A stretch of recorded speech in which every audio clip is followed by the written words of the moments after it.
In some of my videos, I stand in front of the camera and talk for several minutes at a time. I often need several takes before I am satisfied, especially when I record in the English version. I'm Norwegian, so please forgive me if my English isn't perfect. Whenever I speak directly to the camera, I use a teleprompter both for Norwegian and English.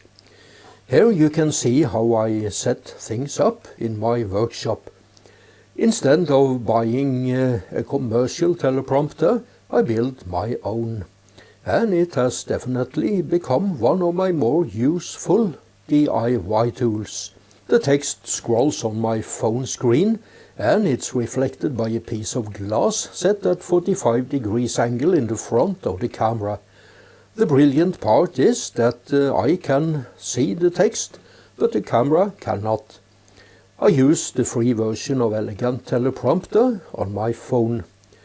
Because I already had all the materials needed, the teleprompter was practically free, and it works very well, at least indoors. When I film outdoors, I rarely need a teleprompter. I simply memorize the few lines I need to say, and the rest I record as voiceover in my audio studio. I am not a big fan of cardboard tape and hot glue, so I build my teleprompter from plywood. I built 2 teleprompter boxes before I had something usable.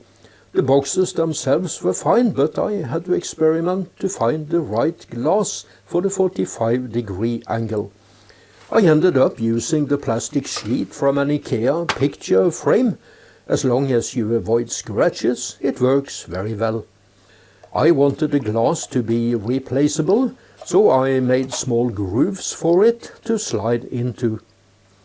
To glue everything at the correct angle, I used the straight edge of my circular saw as a guide. The opening in the back had to be large enough for the lens to move freely without colliding with the angled glass. It's designed specially for the Sony ZV E10. With the extra monitor, battery pack, camera fan and receiver for my wireless Røde lavalier, the whole rig weighs just over 1.9 kilos. Since I have to use a tripod anyway, the weight is perfectly acceptable. My phone is in addition, but it only adds a few grams. I film alone, so I need an extra monitor. That meant the box needed a mount for a magic arm. I silver soldered a 1/4 inch nut onto a small bolt and fastened it in the wood. You can choose a different solution if you don't solder.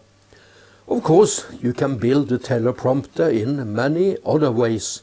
Start with the camera you have and use your imagination. Let me end with 3 pieces of advice. Advice number 1. Even if you don't use a teleprompter, write down everything you plan to say. Every single word you hear in this video is something I wrote carefully beforehand. You need exceptional skill and long experience to make a good video by speaking off the cuff. I certainly cannot do it. Advice number 2.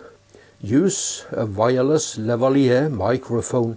Good sound is just as important as good images. Advice number 3. Use a tripod, whether you film with a phone or a camera. The subject should be the thing that moves, not the picture. And while I am at it, here is advice number 4. Don't rely on autofocus. It often goes completely wild and disagrees with you. If you found this video useful, I would appreciate if you subscribe to my channel. And feel free to leave a comment if you have any questions. Thank you for watching.